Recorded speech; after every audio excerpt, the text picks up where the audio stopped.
Song. Oh, how does that sound when I play that though on y'all side? You Does it sound sound good. low? What up, y'all? We live the Afterthought podcast. Go to my Facebook. Go to the Afterthought podcast live. Tune in. We back. The crew is back like Jordan in '96. Before we start, let me make sure we got this shared. Come on in. Come on in.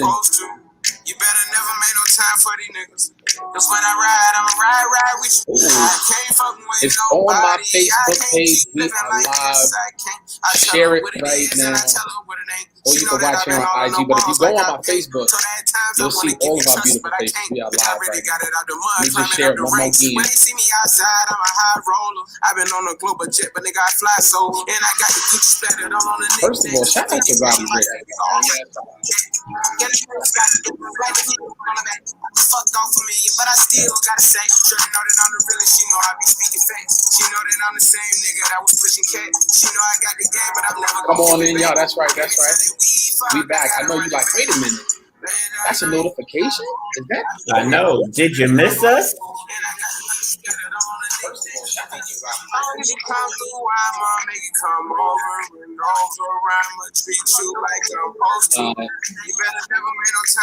I hear an echo, but I don't know if it's me. That was on me. That was on me, Joe. That was on me. No, I was just making sure we good. That's all. Yeah, we should be good now. How we sounding now? We good?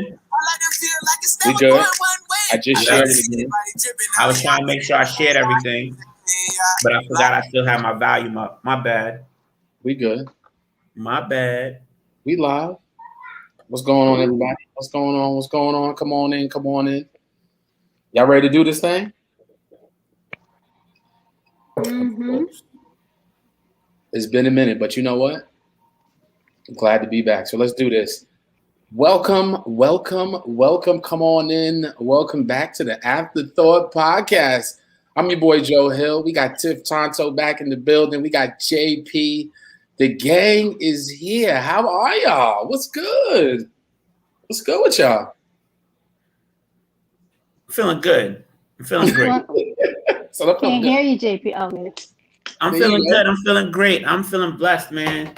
Like, I mean, we talk, but we haven't had a chance to talk to the people for a while. So I've missed doing that. I've missed y'all, but in all honesty, everything's been going well. You know, had this nice little cool spring into summer hiatus. Had a few things moving, which has been really dope. Really been real blessings. You know, been able to take a few trips, catch up with some family members who I haven't seen since like pre-pandemic. So like, I saw you. You was out there. You was jet set. Look, man, it's a beautiful thing when you know you have family members who are getting married. You get to celebrate life because considering how crazy all last year was, even into the beginning of this year, you get to celebrate life, celebrate love, celebrate happiness. It's always a good feeling. Catch up with the people that you've missed. So I'm loving it. I'm glad we were able to have it, and I'm just loving being back and chopping it up with a few of my favorite people in life. So he's gonna be hard to top that, Tiff. He had a hell of an intro right there with that one right there. What's going on, Tiff? Listen, a lot is going on. I'm blessed. You know what I mean? I'm happy. A lot of exciting things are happening for me that we'll talk about later. That's what's up. But yeah, I can't beat what JP said. So yeah, everything is cool. Everything is cool. Everything is copacetic. Everything is cool. I'm happy to see y'all. Yeah. JP. I mean, Joe been on a world tour. Yo, Joe on the award tour, like Fife Dog said, man. We're gonna talk about that in a minute. I'm just, I've been around. Yes. I've been good though. You good though, Tiff? How's everything else though? Work? Can't complain. Everything is good. Work is work. I can't complain about a car issue that I'm having right now. Your man Pascal? I mean, yeah. But I won't. Yeah. For the listeners, viewers, Yo, let me set it up. Let me set it up. Yeah, Let me set it up. Tiff's car wasn't acting accordingly, and she had to take it to a local mechanic. Let me make sure I say it right. Mechanic. Not a branded, spot. This is a mechanic. Now we all know what mechanics. They be on some bullshit. So before I passed it to Tiff, I said, Tiff was like, I've been in the mechanic all day. I paid all this money. And I said, hold on, what's the mechanic's name? She was like, Pascal. I said, that's the fucking reason right there. Pascal. Give us an update, Tiff. Yeah. What's going on, Tiff? Oh man, you know how you go into Walmart and you're like, I'm going to Walmart, I just need a candle, some toilet tissue. And then you come out of Walmart like fucking $300 later and you're like, I got all of this shit. What the fuck I got all of this shit for? But okay, I'll find some use for it. That's what happened at the mechanic. What happened at the mechanic, man. My water pump went out. But look, the other night, right? My car, I went to the store. I'm like, let me drive to the store. I wanted a sandwich. So when I'm driving to the store, I noticed the gauge went all the way up to heat. It had never went. Right? So I'm like, I called my mechanic and I told him what happened. He's like, oh, it could be a thermostat, it could be a couple of things. Just bring it in the morning. So I'm like, all right, cool. But I had a bunch of shit to do in the morning. Keyword, a couple things. He said a couple things could be wrong without even looking at the damn vehicle. Yeah. He was like, no, my mechanic is good. He don't charge me a bunch of money or whatever. Yeah. He's cool. He said it could be the coolant, it could be the thermostat, it could be a gasket. I just have to look at it. Hopefully it's not, then that's a bigger issue, right? Okay. So I'm like, all right. I go in the house. Then I'm like, let me walk the dog. And then I said, let me check the car and see what it's doing now. Get in the car, drive it around, see what it's going to do. Saw this mechanic shop open like right around the corner from my house. And it was real late. So I'm like, let me just ask these guys what's going on, if they can tell me what's going on. Right. And there was some crackheads. These niggas is tweaking. Like, the dude was just doing all types of moves. I thought he was break dancing. I'm like, what the fuck are you doing? I'm like, you all right? Don't break my car. So found out it was the water pump. So yeah, he was break dancing. I'm like, what are you doing? Like, what? He said, I had a long night. I'm tired. I bet you had a long night, but you having a hell of a motherfucker. day. You up. Yo, that's your earpiece going in and out, Tiff. So you know what that remind me of real quick, Tiff? Y'all remember the episode of Martin when Gina when the car broke down? Yeah. And they had to go to the mechanic, and my man Elroy just kept singing. He's like, "But you know, no good." Yeah. It's always something when you always be on something. God, yeah. I feel like too, like especially being from the Bronx, those mechanics, those be the worst because, like you said, they'll have you there all day. Then you go in there for an oil change, and they tell you need a new transmission. You like, you know what, Pascal? I ain't got time for this. Mind your business. Change the oil so I can get the hell out of here. Mind your fucking business. That's why you gotta have the right mechanic, though. Shout out to my Uncle Kev showing love. He always told me that. So my Uncle Kev used to have his OG mechanic, his guy named Shorty. Like when I tell you my Uncle Kev, like, they wasn't playing no games. So like, you know what you going is hitting for. Right. Like you gotta have someone that knows and like this. That's what happens when you switch from going to your guy to somebody new. Yep. Well, see, my guy was like, all right. I don't know if that was her guy. Let me her regular mechanic, like, right? Like my mechanic. Can you hear me? Yeah.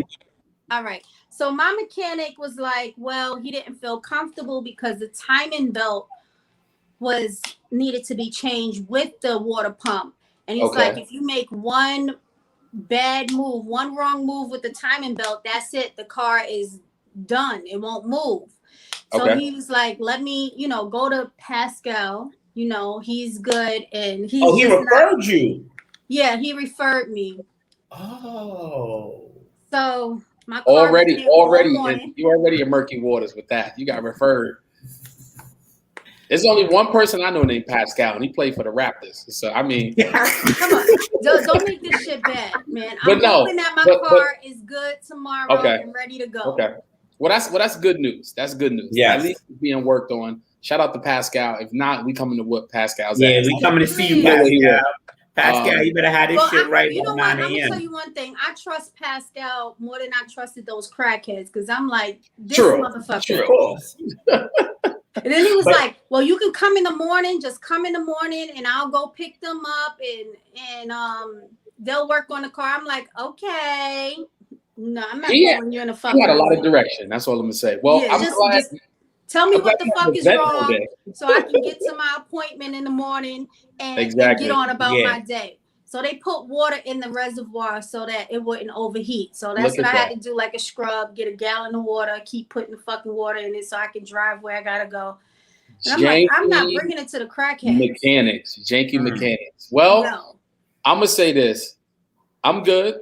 I can't match both of those stories. I mean, JP and the mechanic story, I can't, but I'm well. I'm out here in Cali recording. You know, shout out to everybody on IG. I've been good. I've been moving around like Tiff said. I have. I just got back from Missouri. Had a great weekend of shows. Shout out to Legends Comedy Club out there in Raytown. Shout out to my guy Jerry Law, who's coming on in a little bit. All the comedians, Bruce I need my B12 shot because he's a lot of energy. Yeah. So I need my B12 shot when I fucking. He is. Me and Jerry were on the road in the Midwest. We got to hang out and kick it. So I'm looking forward to bringing him on later so we can talk about his story, his journey in comedy, and what he's got going on. But no, I've been good. I'm getting tired of, I fly a lot, and as you know, you see a lot of shit. My biggest pet peeve in the last year and a half, and this shit bothers me, is airplane landing etiquette. Yes. When I say that, I mean, I didn't know how to dress that up, but pretty much, the pilot lets you know when you're about to land. He's always like, we're about 51 minutes. It's always an odd number. We're about 51 minutes. It is an odd number. 43 minutes from the ground. That's the time for you to prepare yourself. But he ain't even say we about to land. He's just letting you know we about to land. Pack your shit up. Do what you got to do. Cool. Yeah. I've noticed this just Americans, we just don't do shit until the shit landed and stopped at the gate. Then it's time. Oh my God. Yo, Tiff, that shit bothers me. You know what else bothers me? The people that get up and stand in the aisle. Yes. As soon as the plane lands. Oh my God. They don't go nowhere. So now you got somebody's ass in your face, right? Yeah. And you're like, it's gonna be like 20 minutes before we get off this bitch, right? Thank you. The white dude. Jay, the white dude, they get to his seat. He tying his shoelaces. He putting his belt on. And somebody yelled out, hurry the fuck up, please. Because it's like, when he put the belt on, that shit pissed me off. I said, you out of all the hours, you ain't had time to put the belt on? Oh, that shit pissed me off. Yo. Get airplane etiquette together when you land. Go ahead, Jay. That is so true. And we tall, Joe. So anybody over 6 feet, we already, if we're not in the airplane row or in the exit row. Come on. You realize that when we stand up, we already above the. That's a fact. We already above the whatchamacallit, where you put your overhead, but the overhead compartment. Where you put the luggage overhead compartment. Overhead compartment. So it's a struggle. And we see mad people moving mad slow. Last thing we need to do is be standing up in no awkward position like this. But Jay, this is what I'm saying.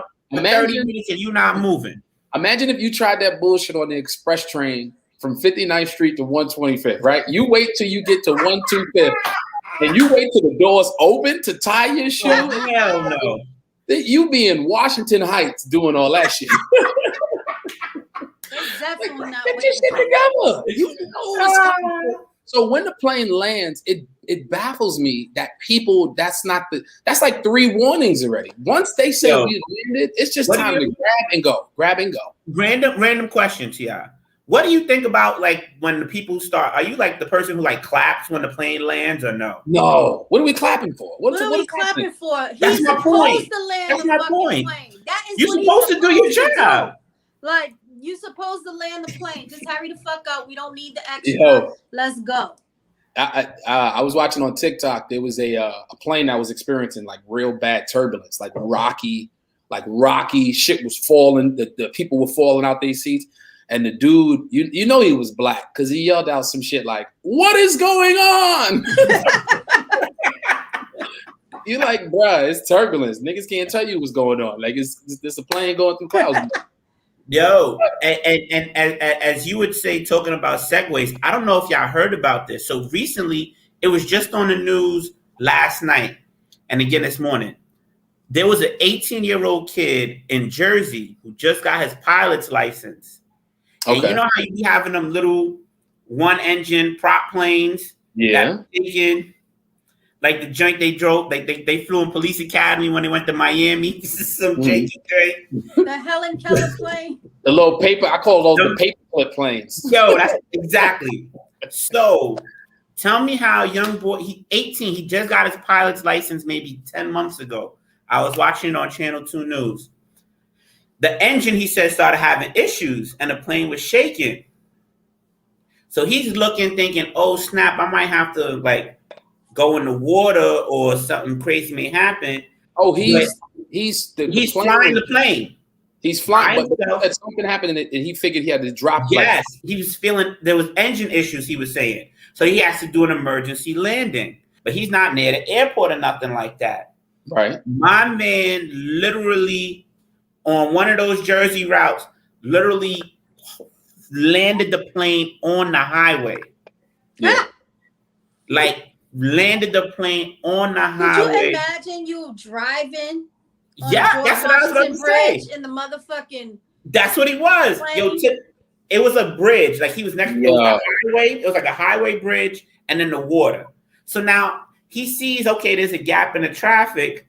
And now imagine you driving, you cruising in the left lane, relaxing. And then all of a sudden you seeing this plane just dropping and dropping and dropping. Now you got to think, do I need to floor it and keep going or do I need to fall back? First of all, if you get in a car accident, who's covering that? Is your insurance covering it? I crashed into a plane? Yo, imagine telling Allstate to your insurance company. That's exactly. Imagine saying that to Allstate. Right. What happened? Where was the damages from? I hit a plane. Or a plane hit me. A plane hit me. Yo, we got a great show for y'all. Shout out to everybody on Instagram. We got an amazing guest, my guy Jerry Law from Oakland, California, the Bay, coming on. And this is our first time back, and I want to say almost 2 months. We've had a nice layoff. And we're excited. It seems like longer though. Probably longer. This is like season 2 for us. We got 30 episodes up there already. So if you want to go back and listen. But a lot has happened since we've been on air. I'm gonna be honest, and I gotta jump right into it. I call this segment "Whose Man's Is This?"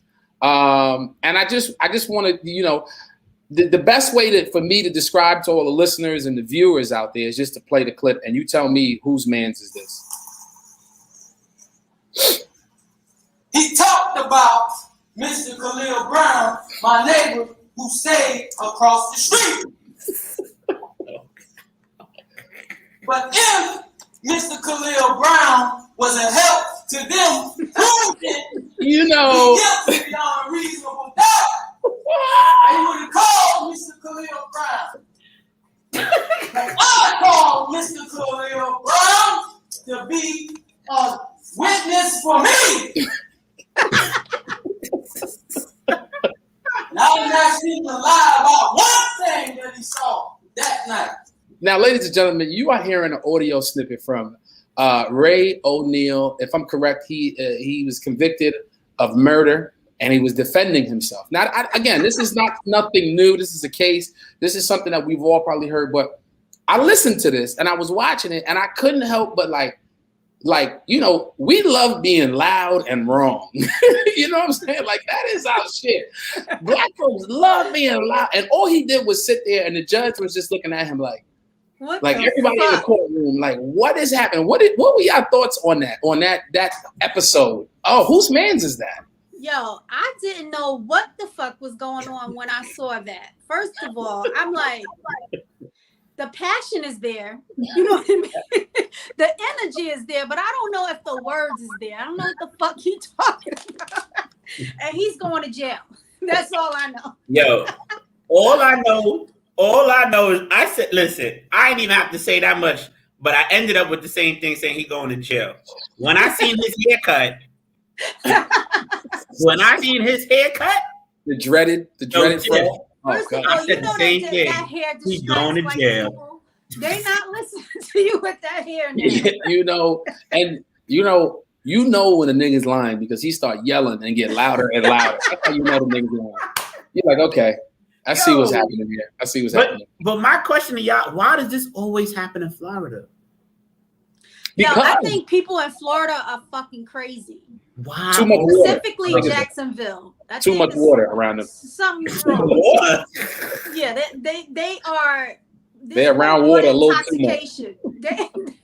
They I don't know what they putting in the water because it's always some shit in Florida. The Floridians are off. There's always some shit in Florida. That's why when you watching cops and stuff like that, it's always they're in like places like Jacksonville, fucking Dallas, crazy. Fucking Kansas City.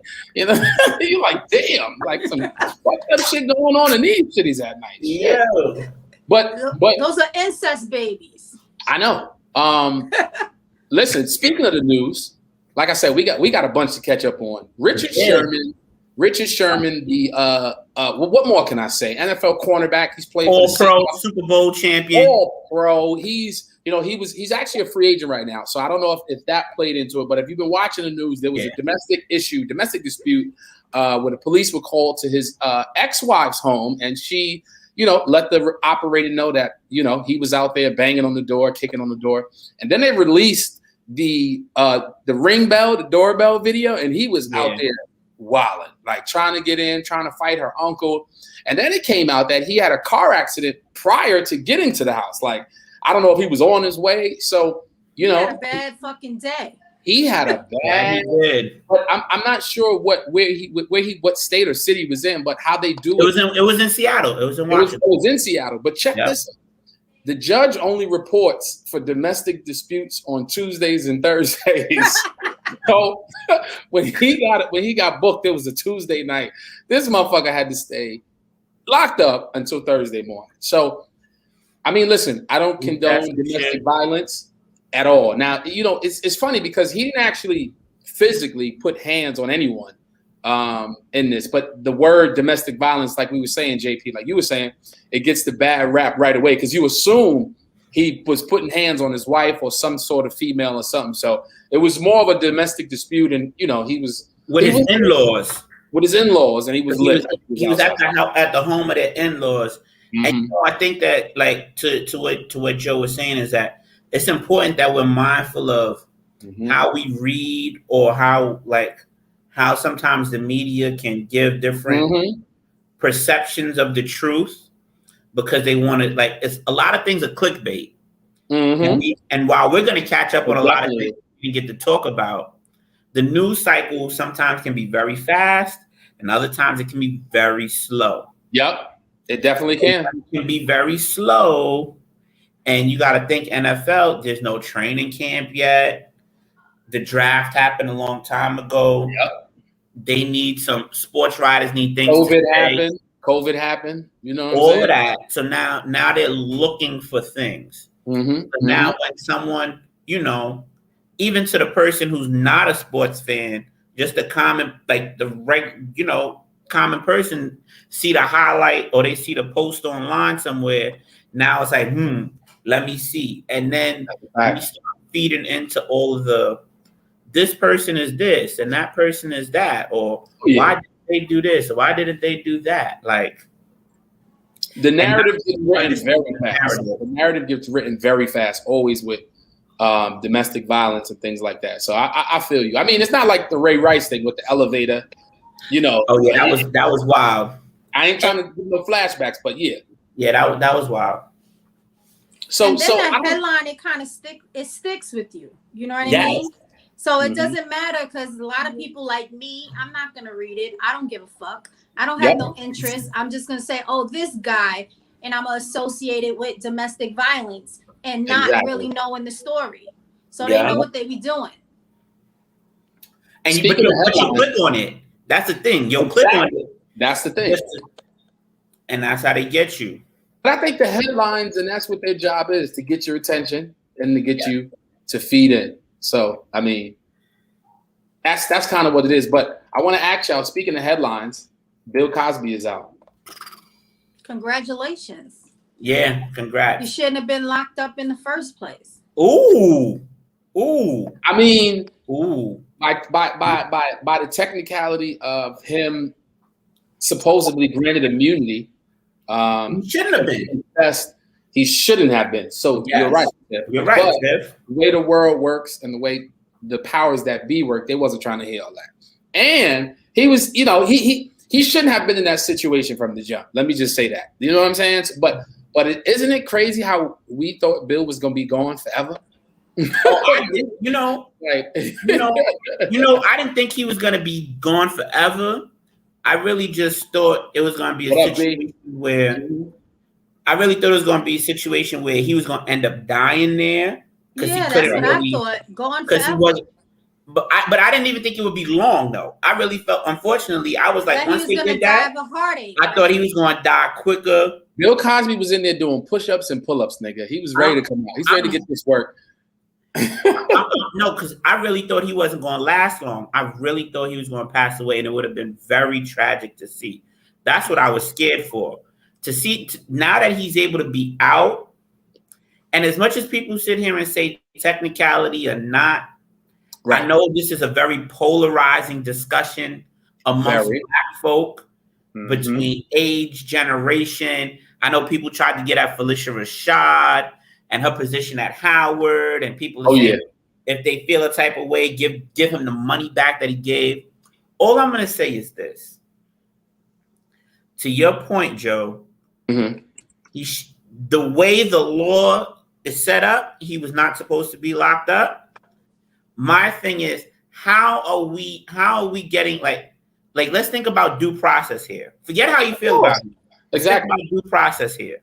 If they knew this was the case beforehand, how do they even allow it to get to trial, present all of these things to a jury? I was saying, have a judge come back, give a sentence, and it don't count when this was all documented and known beforehand. Because it's a stain. It doesn't matter what happened in the end, because it's still a stain. I agree. Okay, exactly. So that's all. Is a big shit stain they put on Bill Cosby. Point blank, period. And it's nothing. He's not a regular person where, oh my God, we're losing all of this money. They don't give a fuck about that. You know what I mean? It's Bill Cosby, and we're gonna drag this shit in front of America. Yeah, this is America's dad. Okay, whatever. And they just put a big shit stain on him and killed another legacy, in my opinion. And I'm gonna say this though, because I know people will get turned on to off one way or the other, and I respect everybody's opinion. All I'm gonna sit here and say is think about this. As minorities and as people who unfortunately have to deal with people who are in the system, just as a byproduct of where we've all come from, where we grow up, none of us can sit here and say we don't know someone who hasn't been locked up, who hasn't been incarcerated at some point in time, who's close to us. Yep. Someone who matters to us, to our family members, etc. Whether done right or wrong, you know what we all would want is due process. Yeah. And we would hope and pray that the system would do right by the person we love. But he is still a father, a husband, of course. No, you're right, etc. All I'm sitting here saying is that regardless of how you may feel about them, you want to make sure that the actual process is handled accordingly, because at the end of the day, whether it's about caping for him or not caping for him, it's about making sure things are handled properly. So now if he goes about suing, I don't want to hear no one complain. Oh, he gonna get now. But here's the thing, though. He shouldn't sue. He shouldn't do this. But Jay, you saw who his attorney was? You saw who his attorney was? This dude. That's what I'm saying. Richard Sherman better stay away from him. Don't hire him. Hold on. This is Bill Cosby's attorney right here, yelling in the courtroom. No. That can't be Bill Cosby's attorney, because he told him to pull his pants up. Bill Cosby hating ass. Oh, I had to run that soundbite back because Bill was in there madder than a motherfucker, boy. And when he found out he was getting out, but here's the crazy part: there have been a couple of networks that have reached out to Bill about a possible special, and then there's a lot of places that have banned Bill. The Comedy Cellar in New York City was one of the first ones to come on the record and be like, if we see that nigga on McDougal, it's going down. I'm telling you that right now. Like, don't even watch it. So I just think that me as the comedian, and I would love to hear what Bill had to say if there was some sort of. Would you do a special, or would you tell the world to kiss your ass? I think Bill has a lot to say, and would he's got to tell them networks to kiss your ass, or would you do a special? He should do the special, Tiff. I think he should do the special. So? Yeah, I think Bill should do the special because it's gonna everybody's gonna watch it and want to hear what he got to say. He should, and he should make sure he goes to the highest bidder. But if he ain't funny, we gonna boo his ass. Like but see, here's the thing, though, Joe. He don't even have to be that funny. Yo, do y'all remember when like Mike Tyson did his like one man play on Broadway for a while and they recorded it? That shit was trash, but I'm just. But how fascinating was Mike though? Right, like, Mike has an ability to engage and captivate the people. Mike Tyson is funny. OJ did the special, like D said. She's right. OJ did the special. OJ killed that bitch too. Whoa. Neither here nor there, Tim. I'm with you. Whoa. But I'm gonna say this. I would have killed Nicole. She was a slut. Like she was doing way too much. Nicole, all right. Go. I'm gonna pay for all this shit. Gave you this life, and you just doing whack shit. No, you listen. Bill is gonna get a special. Bill is gonna get a special. It's gonna be one of the most watched specials of all time. Period. Because everybody's gonna, even the people that don't like Bill are gonna watch. Oh, everyone's gonna watch. It's part of entertainment, and that's what's gonna happen. But the interesting part about it is, I'm waiting for the first live interview. I heard Wendy Williams was gonna be on there, and I said, if he go on, I don't think Bill gonna give that to her. Wendy Williams. I don't think Bill gonna give that to her. I wouldn't give it to Wendy Williams. No, I wouldn't give it. I wouldn't give it to Alley either. On a lighter note, though, everybody's got a day they come in and the day that we leave. We lost a legend, y'all. We lost a legend, Biz Markie. Yes. Oh man, when she say he's just a friend, that's a classic record, and it's crazy because I'm not sure what the real reason was of his death. Was it COVID? Was it a heart attack? Was it cancer? There was a lot of speculations. I'm just saying, shout out to him and his family. Yeah, some of the icons of hip hop culture, man. I know that for a fact. Facts. Yeah. I was just gonna say, Biz was a good dude, man. Mm-hmm. Times I met him one time. Solid, fun guy, and he was always that dude who was like outside. Like he never was not afraid to be around the people. Yep. He was around too with the original Fat Boys. Like, come on, like that's literally where a lot of our influence comes from in the early '90s rap was a Biz Markie. Late '80s. I mean, and late '80s. I mean, I'm saying rappers that were like making it. Oh pop. Yeah. It was taken from the '80s. They were taken from the LL Cool J's and the Biz Markies. Oh, they would. LL did LL made a point when he was like. Biz Markie was in his basement when he wrote "I Need Love." Yes. Like they were together when he wrote "I Need Love." Like those type of, I always find those things very fascinating. Those type of stories, those type of cultural references. When you realize, like, oh, this person was here when this person was doing this, just like how, like it just goes to show how rich we are and how dope our culture is and how intertwined as a people we all are. So we can't ever take it for granted. It's saying, and you know, we talk about Biz. I know we ain't talk about it real quick, but I want to say rest in peace, Shock G from Digital Underground. Like, oh yes, like you know, like we that was another one. Like we've lost some people. We still hurting over DMX. Yeah. Still, like that was one of our last episodes before we took the layover. Yeah, the break was when X passed away. So it's just like we losing a lot of dope people. And I mean, we're not losing them. That was their time. And like I started this segment, that was his time. It was already scripted before he got to this day. So shout out to Biz Markie and the culture. I don't know if y'all been watching television. You know, JP, you know, we were talking about Kanye West. What's up with your boy? What's up with Kanye, man? Seriously, I'm asking you for real. I'm asking for a friend. What's up with Kanye right now?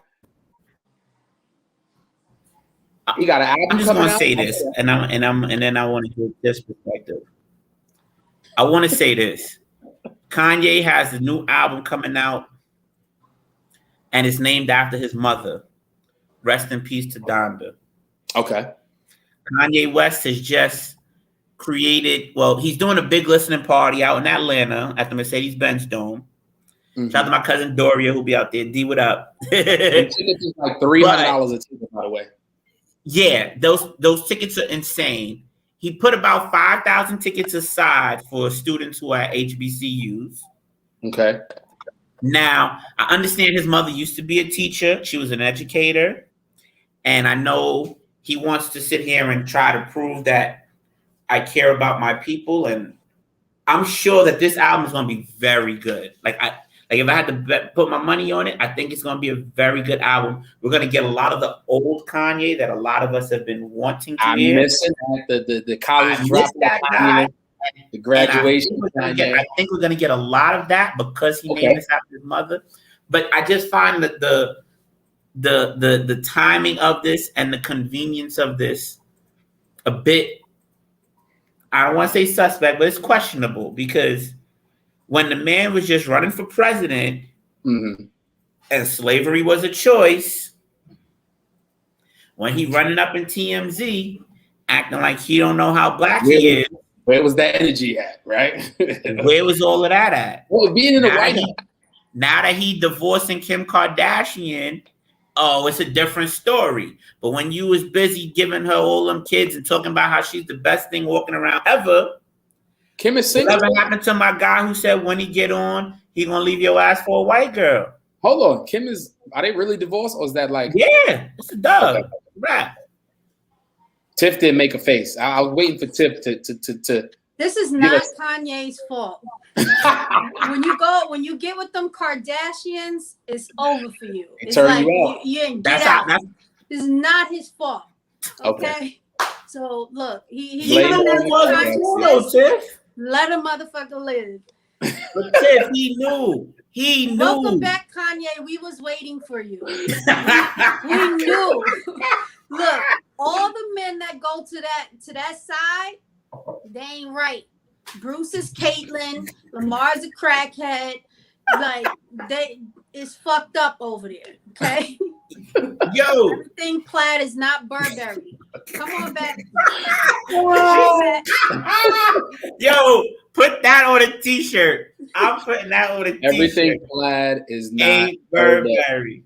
Oh man, that might be the line of the night. That's the name of this episode right there. But don't they know though? As you 100% right, Tiff. But don't they know beforehand what it's it don't matter. It don't matter. You can know something ain't right, and you be like, I just gotta try this shit for myself. That's what you call temptation, power, just gotta have it, ego. You know what I mean? Kim look good. Everything that's plaid ain't Burberry. Get that on the shirt. But you know, I'm gonna say it real quick though too. You know that's kind of why your son's lost too. If that curse of the Kardashians is real, Joe. Oh my God! I hate that to shit say is it. Real.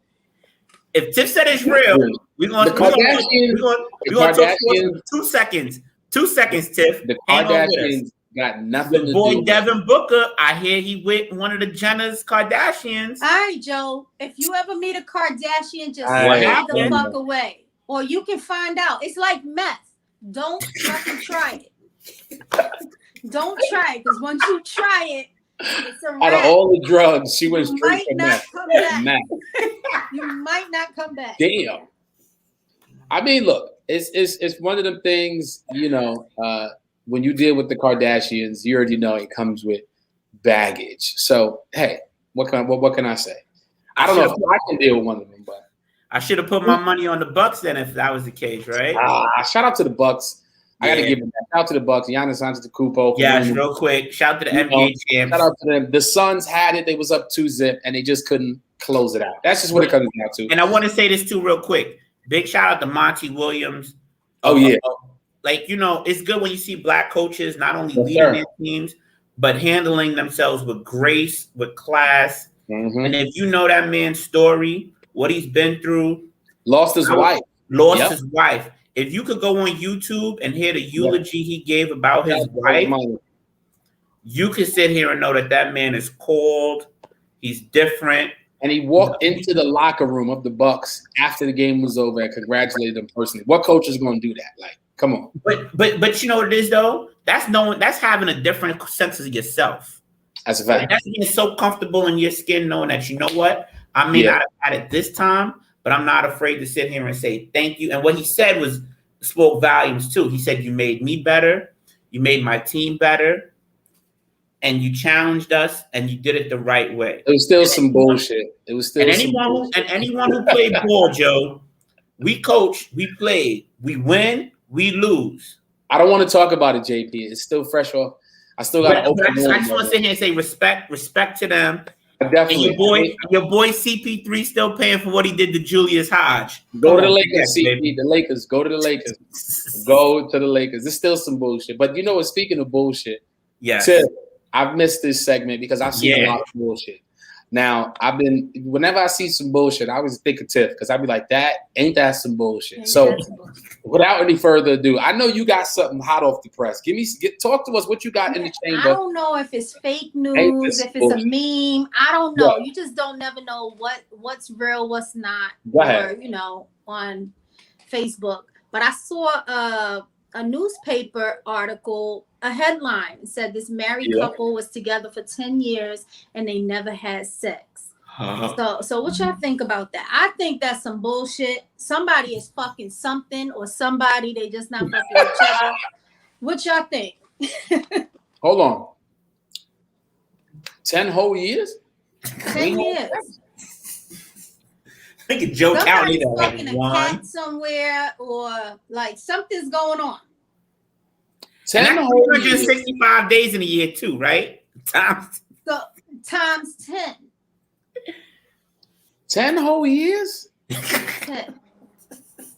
I'm more mad that it made it that long. Jesus. Let's be honest. Look, you can't, that's not enough powerful conversations. Them shits is done, they dead. After 10 years, what else you got to talk about? What are they doing? They fucking other things. They're just not fucking each other.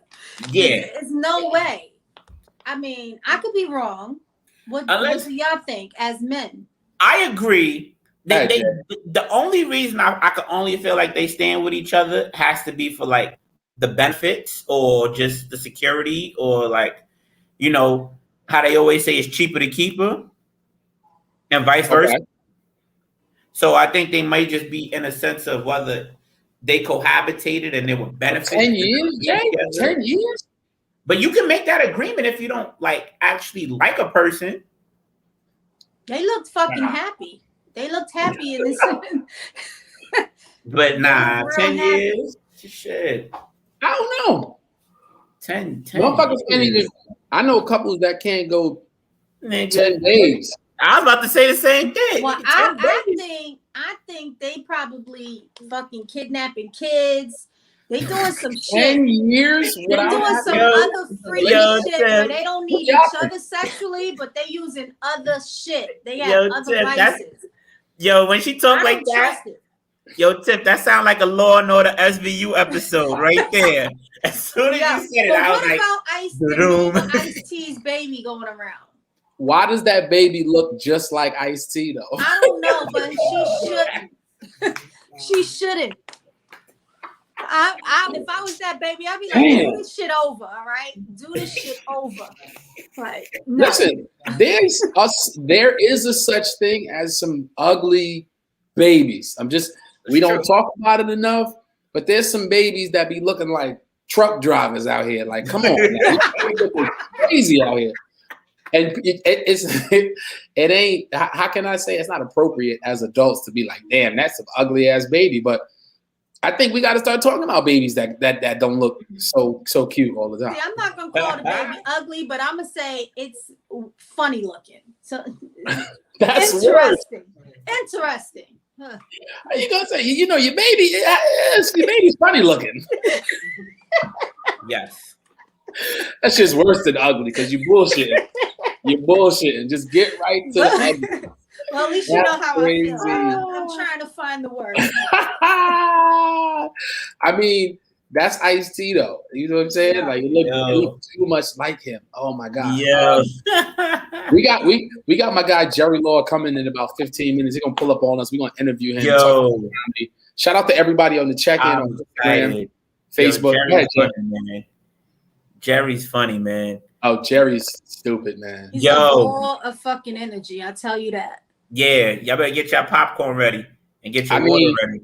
I'm gonna say B12 ready. You better wake the fuck ready. up. Oh, Tiff, I hate to do this, but Joe, do you mind if I give you some flowers on the spot real quick? Because we didn't talk about this. Come on. During the break, how my man Joe recorded his comedy special on his birthday. Yes. And we talked about everything we caught up on, but I gotta bring it back when we in brunch. Shout out to Jay for being in the building July 3rd.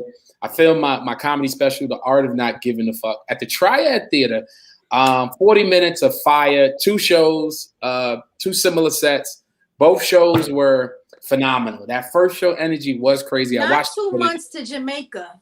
That shit was funny. The layover is 2 months. Yo, when he said that Not shit, 2 months to Jamaica. When he said that shit in the first show, when I'm telling you the whole, like, I gotta give Joe his credit, because what people don't realize sometimes is that this takes a lot of work, a lot of preparation, a lot of studying, and when you see Joe all over the place, he's all over the country working on his craft. Like, I think a lot of people think, like, when you see a musician, they just be like, all right, they just go to the studio close to them. Right. And lay something down. When you're doing something like this, which is going to last a lifetime, and this is a part of your legacy, and this is a defining moment in your career, that's a lot of work. And you got to take that everywhere, because all these pieces have to hit. Like, it's got to hit, like Joe just said, he came from Kansas City. It's got to hit in the Bay. It's got to hit in New York. It's got to hit in Miami when we was in Miami. Got to hit in ATL. But you know what I find might be the hardest thing?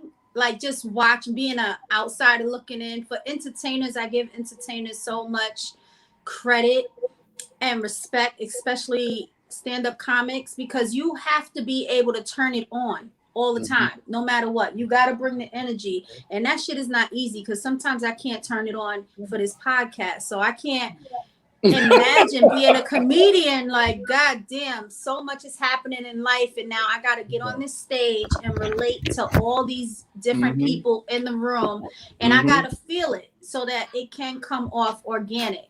So shout out to y'all for doing that. That was fun. Y'all want some good drugs. Nah, we hit the blunt or two before we got on, but No, that was good. That was, like I said, I was supposed to film my first special in the height of the pandemic, March 27th at the Dangerfield Comedy Club, the world famous, world renowned Dangerfields, and it got canceled.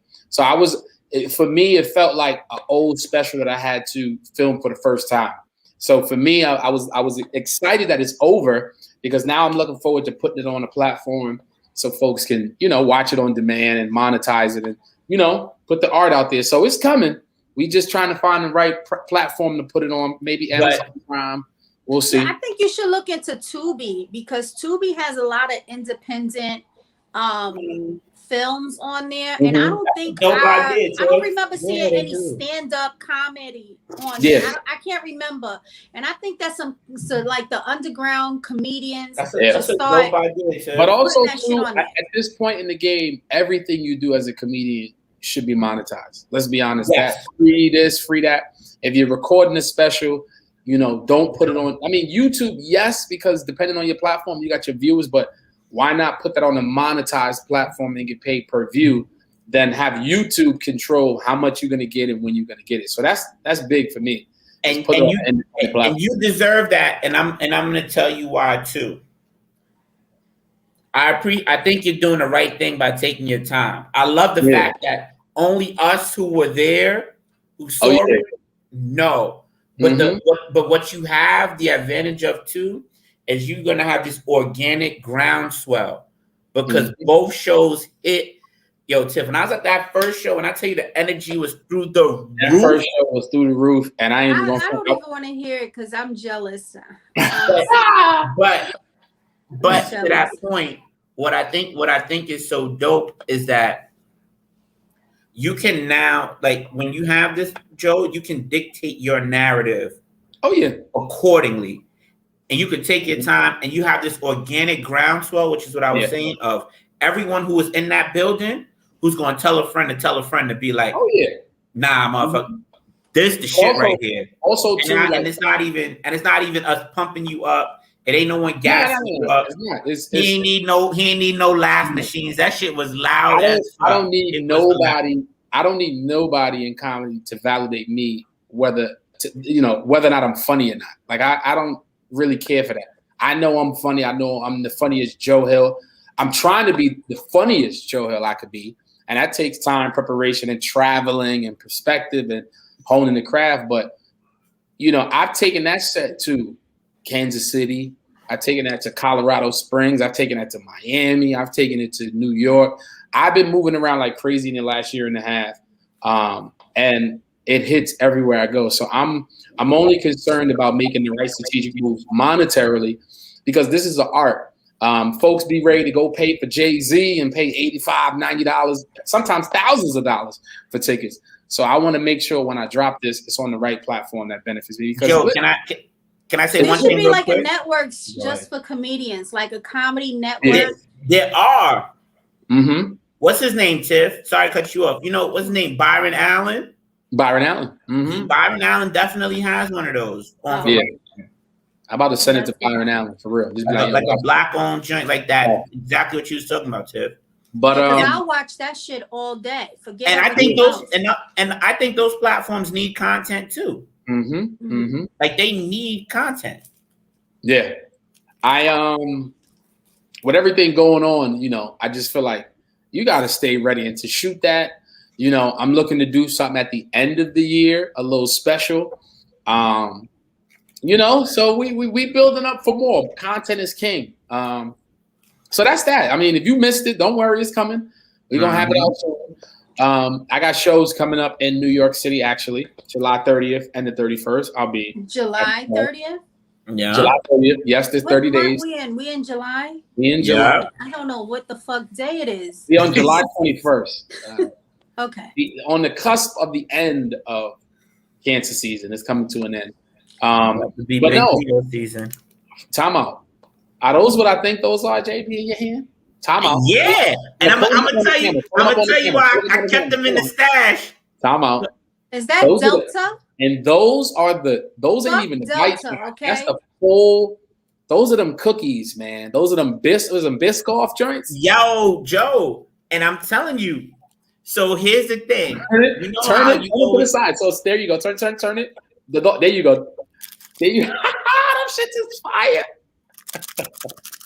I got the goods. JP, for those that's listening, he has the Biscoff shortbread cookies that they give you on the airlines. I'm surprised it made it home because those would have been killed in the Uber on the way back. Because Joe, you inspired me, and that's why I want to say thank you. When you talk about those ain't the waffles though. They're not the waffle, but you know what it is though? If Joe didn't have the bravery to tell his stewardess to come bring the rest of them snacks over here, come on, Brenda, I might not have had that energy, Tiff. You did it? Tell us what you did. But when I just came back home, Joe, you inspired motherfuckers to get the cookie. But when I came back home, JP was about to be escorted off the plane by a fucking state trooper for a two-pack. I had a dope stewardess. She was a sister too. Now I'm gonna tell you where I played the advantage though. Go ahead. I told them I have a peanut allergy beforehand. So because I have a peanut allergy, what they do is they don't serve any peanuts on the whole plane. Did you say that walking in right before they give you your house? No, when you check in for your flight, like the day before, you know how you check in online for your flight? Okay. You tell them, look, I got peanut allergy. So they won't serve any peanuts on the plane. Stewardess walks up to me on the low. That's funny. Got it written on the paper, like, Mr. Campbell, how allergic are you? Do you have an EpiPen, etc.? Highly allergic. I said, yes, I am, and I do have it on the plane with me.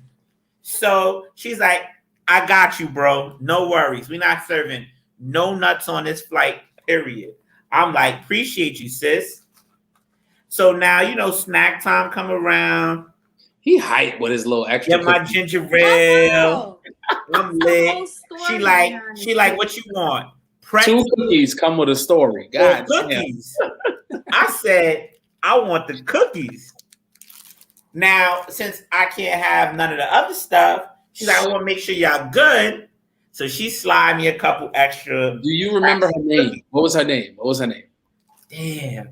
See? It didn't matter. You got the cookies. Nah, I'm gonna tell you why. I was broken up in that pack too, probably. We'll see. You want to see now? We'll see what it's hitting for on the live. All right, my last question before we move on is what flight were you on when you got them cookies? Where were you coming or going from? I was coming from Atlanta. I was coming from my cousin's wedding. I told you I was at my cousin's wedding. Okay. Congrats to my cousin chick. And it's split right in half. I got the DEL. Them shits is good. Those don't top the waffle joints. Them joints is the little waffle with the caramel in the middle.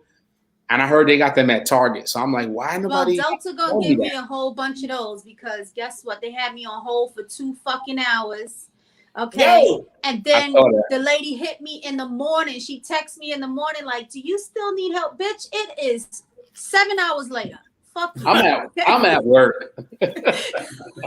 Like, she done already boarded the plane. She's damn near where she gotta be. Fuck you. Okay. But you know what? I got a peanut allergy and I need extra cookies. Now. Shit. Thanks. That's the go-to. I'm gonna tell them I got a peanut allergy because I need extra cookies. Tell them, Tiff, they gonna hook you up.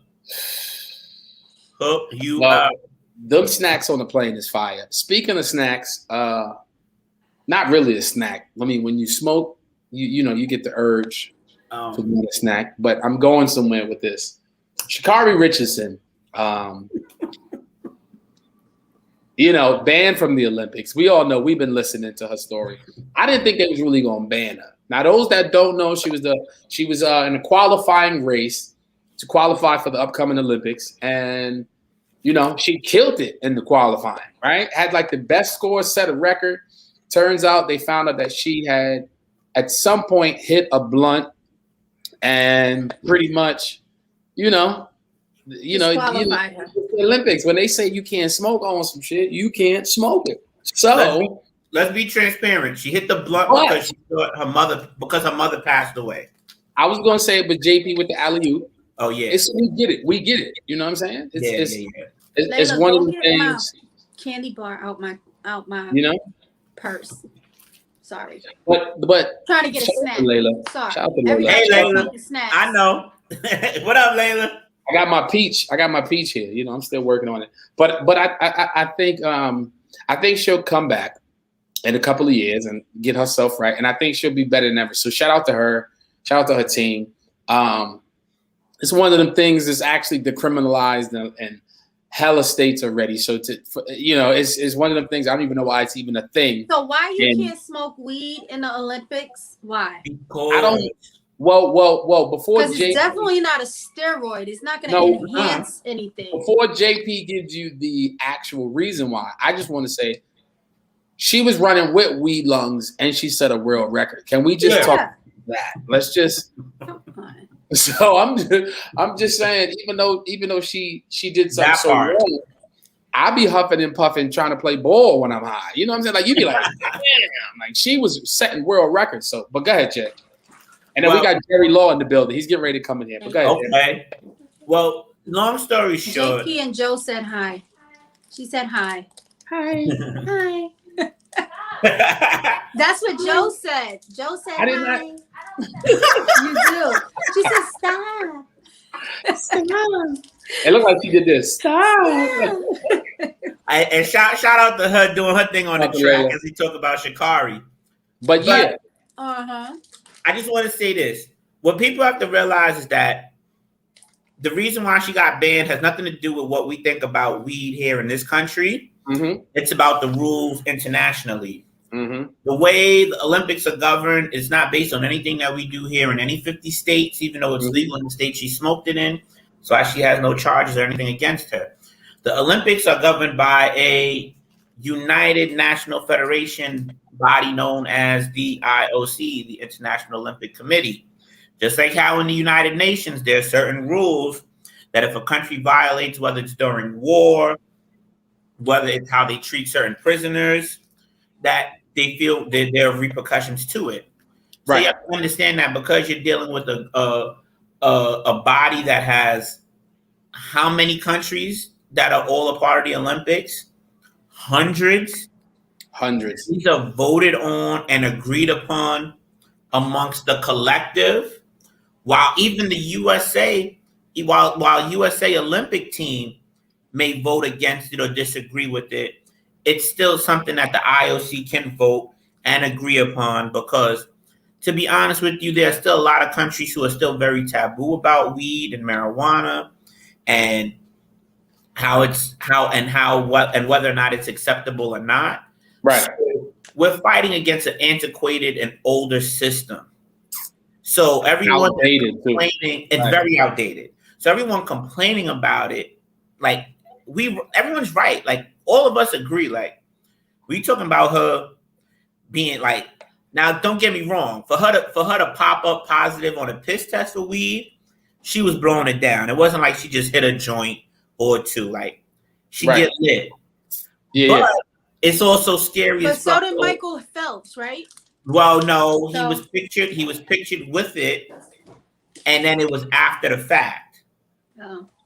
It wasn't beforehand. Yeah, it was some timing of it is very different. Mm-hmm. And we also have to realize that even though I think she's gonna be okay, what people don't realize is that when you get to the Olympics, the amount of money that she could have made in endorsements. Exactly. Based on her performance. That little medal age. I mean, it is so much. Endorsements. That's a fact. She cost herself so much knowing the rules. She was about to be on Kellogg's. I already saw it. I said she's about to be on Kellogg's, the Wheaties, Black Sister on there with the weed. Let's do it. Black girl on a couple of Wheaties? It's great. That's a crazy story. Who the only other black girl I seen on the cover of Wheaties? Simone Biles, an Olympian. Yep. Serena Williams. No. There was another one. Dominique something. Dominique Dawes. Dominique Dawes back in the day. The gymnast. Go ahead, Jay. But she could have pushed herself up into that echelon to be able to get those type of endorsements that we was going to see from Simone Biles. Because Simone Biles watching from Brazil. Brazil's watching right now. That's right. Shout out to him, man. Appreciate y'all for They've been cashing out. Serena been cashing out. A lot of these WNBA players who play overseas, they so she missed out on a significant opportunity. She didn't miss it. She gonna come back. She gonna be back. Now she better be fast enough to beat them Jamaicans though. Forget the weed. Them niggas, they run in weed smoke. Well, we gonna see. I'm hoping she'll get it together, and I know she will. On that note, I wish her the best. We got a special guest right now. I had the opportunity of working with this dude out here in the Bay. He's originally from East Oakland, repping the Bay hard, but more importantly, repping Oakland. Like I said, I was in Missouri with him for a weekend. We were doing shows at Legends Comedy Club. And Tiff and I found out we both know him. You know what I'm saying? So he's technically family. You know what I'm saying? So without any further ado, let's bring him in right now. Let's bring my guy, Jerry Law, in the building with the dogs in the back. I hear them with the DMX. In honor of DMX. Man, the dog just decided to go crazy and shit. Can you hear us? Can you hear us? Good Lord. Hey, what's up? Wait, hold on. Jerry made that face. Hold on, let me close the door. Hold on. Wait, look, Jerry made that face like, don't y'all niggas see me on live air right now? And they gonna start acting up. Don't y'all see me? The dog been quiet all day. As soon as y'all come on, now the dog want to act up. What's good, Jerry? How you been, man? How are you, Clement? How you? Oh, man, I am blessed, man. And you know I can't complain. And even if I did, who the hell would listen? What's up, Tip? What's up, Jerry? Can you believe this? Can you believe this? Can you believe it? What's up, Mr. Campbell? How you doing, bro? Jerry, what's good, man? How you feeling? I'm chilling, man. Stop eating that pussy with jalapenos. Hey, look. It's a little better when it's spicy. Ooh. I got to be with Jerry for a few days. We were in Missouri, and it was a pleasure just working with him, watching with him, and seeing it from his lens, and then seeing him work on stage. And we can both agree, Jerry, that it ain't shit in Missouri, let alone Raytown. Just miles of sadness. So talk about your experience being out in Missouri, man. In Missouri, man, I would like to say first of all that it was I was honored and a pleasure, you know what I'm saying, to hit the road with you, know what I mean, perform with you. But it was strange because we were in the Midwest, and when I was getting off the plane, there were people who were from Missouri and they was calling it misery. They're like, oh, we're back in misery. I'm like, damn, you don't want to hear that getting off the plane to go tell jokes. Right. Then when you get into the Uber, he playing Christian music. I said, okay, I'm in the Bible Belt. I would prefer some Tupac or Biggie. Right? He didn't have none of that. They had a Jesus Biggie. It was a Christian rapper trying to sound like Biggie. He'll be like, oh. I'm like, oh, man, that ain't Biggie. Come on. Next thing I know, we driving. I'm getting to my destination, and it's starting to look like the first 48. Oh, yeah, it was. Everywhere out there, dude, just like miles and miles of nothing. And then, as a comic, when you go to another city, you want to go out, you want to hit the mall, you want to, you want to fraternize with the locals, pass out materials, try to get people to the shows, things of that nature. You never know what can happen to who you can meet. Mm-hmm. We couldn't do that because it was nothing. I swear, if somebody would have did something to somebody and you come up missing, they're not gonna find you out there. Nah. It's real green though. It's real green. Oh, the greens are pretty. The vegetation, the greens are beautiful. And then the comedy club, the comedy show, it was dope. It was good, man. I had a great time. It was a great experience. Meeting the people from out there. Mm-hmm. Just on the level of consciousness, I'm from California. I'm from the West Coast, baby. So, we fast, we pop, we fast on the whip. We city. I'm a city boy, Joe from New York. So, he real hard on it, Joe was missing home and shit. He's standing outside. It ain't no sidewalks, right? He's standing outside trying to help a cab that ain't even there. I'm like, Joe, ain't no cab here, man. Ain't no cab. You homesick, brother. That's a fact. It was cool, man. You know, getting to see the people and being in the Midwest. We got to go to a Kansas City Royals game. Yeah. People out there. We were so close to the game. I wish they were good. I'm gonna be honest.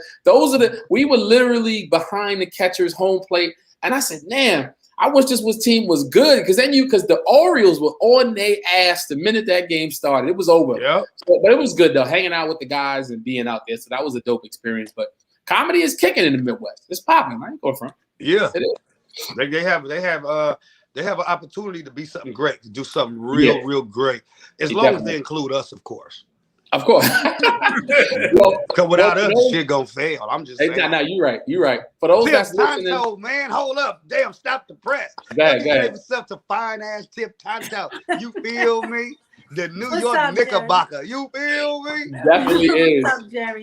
Let me say what's up to her, man, because this is just like I'm like I can't explain it. I can't explain it. Man, well, explain this. Jerry used to be on my podcast all the time. We always had Jerry on because he was just so fucking fun. We play all types of shit, Hood Jeopardy, all types of games, right? Yeah. We used to have fun. Mm-hmm. It was dope. And then to see you connected with Joe, and then now we're all here. Just came full circle. We done already been on the road. We got a lot of more shows to come up.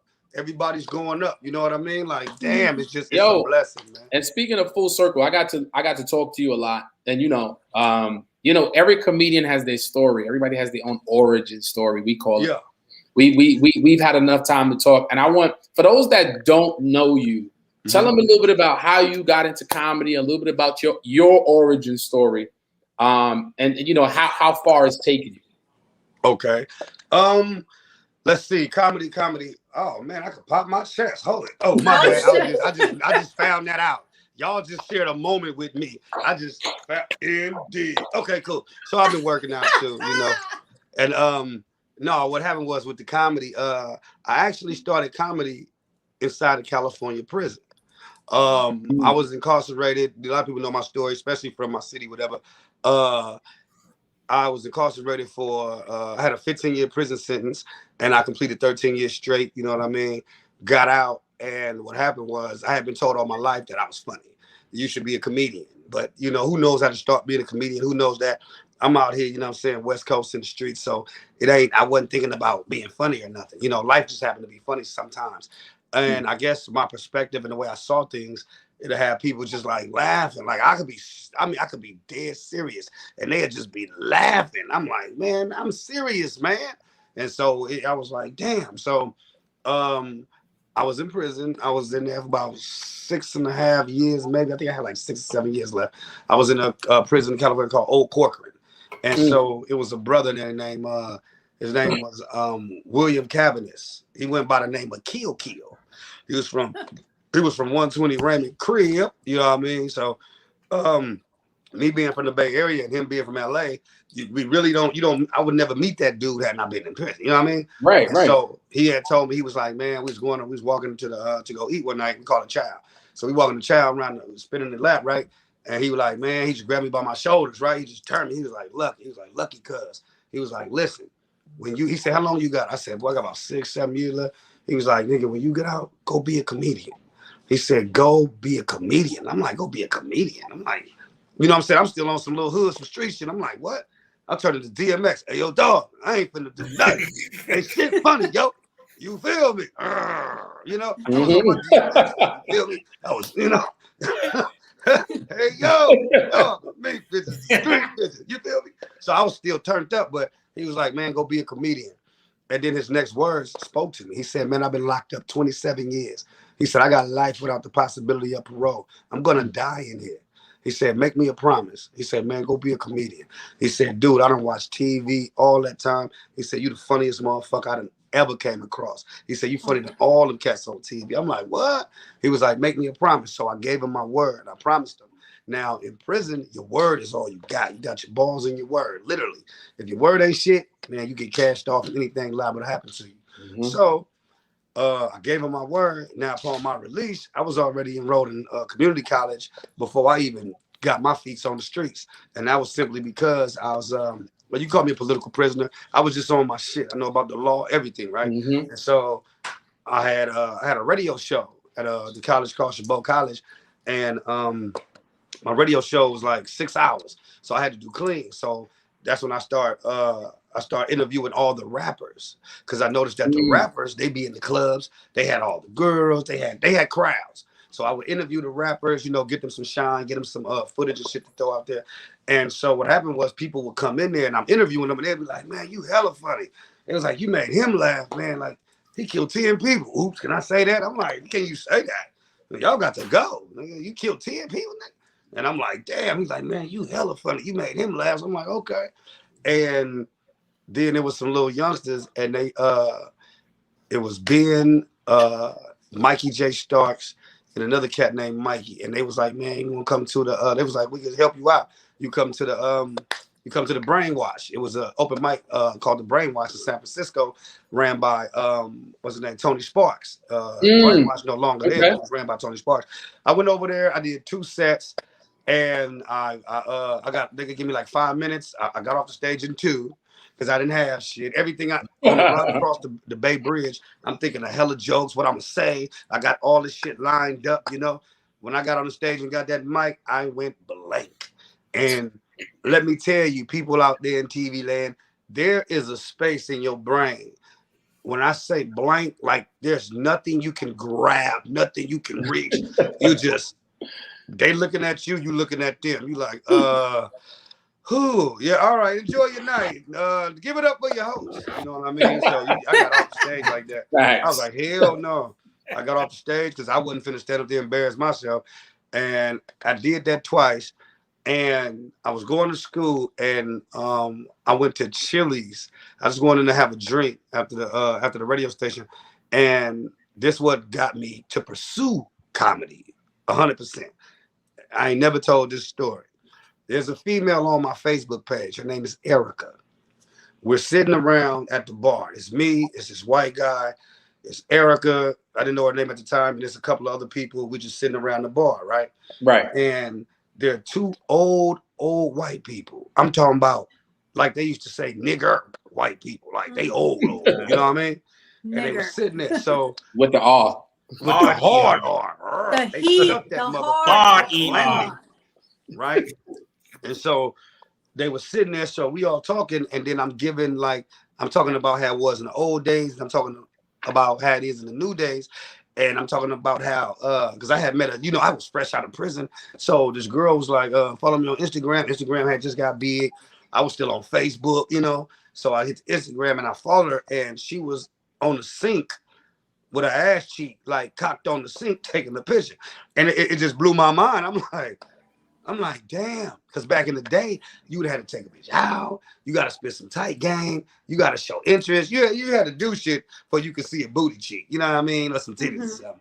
Unless she was just a hoe. But it wasn't no work. It wasn't nothing. I couldn't believe it. So I'm speaking on it. And I'm like, yeah, man, they sitting their buddy on there like, I gotta brush my teeth in that motherfucker. You got ass all in the sink and shit. You know what I mean? What if you spotting or something? I don't know. You know, whatever. But and so the couple to the right of me, which was the old white lady couple, right? She said, well, what is your name? I said, my name Luck. They call me Lucky. She was like, oh my God, are you a comedian? I said, nah. She said, I would pay to come see you. Oh shit. What you just say? I would pay to come see you. She had to be all of 80. Boy, I said, what? And I ain't gonna lie, that got me to pursue it. Cause I'm like, if I can make you laugh, a little hood dude like myself from East Oakland, exactly. I know I can take this shit. I know I got it. I've heard it all my life. The homie in the joint, the big homie told me, this, I never met these people. They laughing like a mug. Because they said, well, you just naturally funny. But it was just so dope. And and then after that, that was it. And I've been pursuing comedy and shit ever since then. I've been, I was hosting Tommy T's in Pleasanton. I've done the Paramount Theater, which is our biggest theater in my city in Oakland, California. I did that 8 times from Little Duval, Mike Epps, the Warriors, Boogie Cousins, whoever came through, I was there. And I got a chance to do the Oracle Arena on the Mike Epps tour with some more Mark Curry. Flowers now. Dion, no, what's his name? Damn, he had the black wife from Gary Owen and another brother, he hella funny, man. He go, "Hey, how y'all doing? How am I go?" Oh, Lavelle Crawford. Lavelle. Wow. I know. Wow. How going? Yeah, Lavelle Wow. Crawford. Right? So I got to do that, and I got to do that like 3 blocks away from my hood where I grew up at. Shit, actually like 4 blocks away from the scene of the crime where I caught my case. So it was just hella emotions, literally, right? In my hood, literally. And then the biggest thing that was so like, damn, was that I got to do it with Mark Curry. Now, me and Mark Curry were from the same neighborhood. He from the same little neighborhood right next to the Oakland Coliseum, right? It's a whole block. We call it 700. He on 73rd, I'm on 75th. Mark Curry was the first stage that I ever hit. That was the first stage I ever hit because he used to do this thing every 4th of July. He'd throw a block party, free of charge for everybody in Oakland. People from all over, the whole block would be, and it was peace, wasn't no fights, no arguing, no damn sure wasn't no gunshots going off, no mass murders, none of that shit. It was just a great time. He put a stage out one year. I was the first motherfucker to touch it, and that's the first stage I ever hit. Wasn't for stand-up though. I was rapping at the time, but just for me to do that in my hood with Mark Curry, that shit was just, I was out. Hey, literally, I had oh yeah, and Joe, you met my girl Nicole. She happened to be there that night, and so my emotions got the best of me. Was that her? Well, hold on. Was that Nicole walking up the street? Cut that shit out. Don't listen. Tell her I said she's selfish because we need 4 more plates. All right, we need 4 more plates. Let me see what you got, y'all. Let me see. Let me show the people. This is what I was eating, y'all. Damn, boo boo. Well, if you can see it, I gotta hold it up. Oh, little lobster. Shit. Got the veggies. I said little lobster. I'm going to dinner real soon. Little lobster. Got the steak. Yo, shout out. When you doing shows with Joe Hill, baby, you got this, baby. You feel me? On Fox Soul and Yo, shout out to Nicole, His Grace, My Grind hoodies. Yeah, His Grace, look, track suits, t-shirts. Shout out to her. She got her own clothing on IG. Follow her. Be backstage with me at the Coliseum, man. And I all my emotions hit because I'm in my hood, homie. Like I done ran across here. I done seen hella games. I'm on there with Mark Curry. It was spur of the moment. Thought about my grandmother, and I thought about how this is the biggest stage of my life, and the people who love me, like people don't understand when you do a long time in prison, like when you leave the people you love, and when you get back, the people you love has left you. So it's an emptiness there. So I'm on the biggest stage of the night of my life, and I'm thinking about my brother who was murdered. I'm thinking about those who's not here, And nigga, I just start crying, like the tears just start coming. So they like, you got 2 minutes. I'm like, all right. So I'm trying to, it's dark. So I'm trying to, and then Nicole, she right here. This is before we was even together, And she was like, oh my God, you're crying. I'm like, oh hell no. See me right now. I gotta go be funny after I just had a breakdown. The fuck. And then the DJ, man, it wasn't I open up and then the DJ come on. Oh, no. They gave me the full platform. The DJ started the show. Hey, y'all ready to get the show started? Yeah, your first comedian of the night from Oakland, California. Everybody start clapping. Jerry Law. I come out the Too Short, blow the whistle. That's my shit. Right? People don't know that the reason why I come out to that Too Short, blow the whistle is because when I was released from prison, 2012 New Year's Day, and I got dropped off at the Oakland Coliseum, the Raiders was playing. Last week I was watching them on TV. This week I'm in front of the fucking stadium. That's how fast life happened. And then when I got off the fucking Amtrak, they was tailgating down there, and all I heard was. I go on and on. Can't understand why I left so long. I was like, I must got superpowers. That's why I come out that shit every time. People don't understand that. And so, like I say, I went up, I did my shit, homie. I did my shit. I do my thing, right? the dude who threw the whole shit, right, who put it on, he like, yeah, man. He said, man, you surprised me. Some more said, your city love you. She's like, your city love you. I was like, wow. And so she was like, you must be the dude coming out of here. You must be next up. She said, because they love you. Because, nigga, I murdered that motherfucker. That little 5 minutes, beat their ass. I took full advantage of my 5. And then I got paid $1,500 for that 5 minutes. So that was the most I had got paid in the shortest amount of time outside of producing the comedy show. And then he told me, he said, okay, now you did this. We're going to go up to Sacramento. And then we going down to Fresno or Stockton somewhere. He said, you on all 3 of them. We're going to do the same thing. In my head, I'm like, 4,500. I'm on the Mike Epps tour. Oh, it's on now. And COVID hit. I do the show February 22nd. COVID hit that March. 8, 9, 10 days later. Fucked it up. Fucked it up, man. I mean, it's coming back though. I mean, I saw you post, October you'll be back with Mike Epps and them in Oakland. I saw that post. But I want to get the crew in here. I'm gonna go to JP first, and then I'm gonna go to Tiff after. Get in there, Jay. I know you want to ask him something. I know, because I feel like I've watched Jerry a bunch of times, and I'm the only one who doesn't have the personal interaction relationship like y'all do. Yeah. But I want to say this though, Jerry, because one thing I know we both have in common is it's a little sidebar. As sports fans of the culture, and just real ones who put on for our city. As you see a lot of the migration of proteins and talk about people, organizations leaving Oakland. We look at the Raiders going to Vegas. We look at the Warriors leaving Oracle now to go across the bay. With the A's. I want you to explain why your city is so real and why people need to understand the importance and the difference of why what Oakland represents needs to continue to be on the forefront compared to what it is that you may be hearing or different narratives that you're seeing in bigger news or sports talk, etc. Because the culture is so rich there. Yep. I think people really need to hear and understand, or get a better perspective of how much it means to put on for that city, put on for the town, and why what y'all doing there is so important, and why y'all need the love that y'all do. You just expand on that, Jerry. I want your take on it. Just hand it from you. Why Oakland gets the love that it does?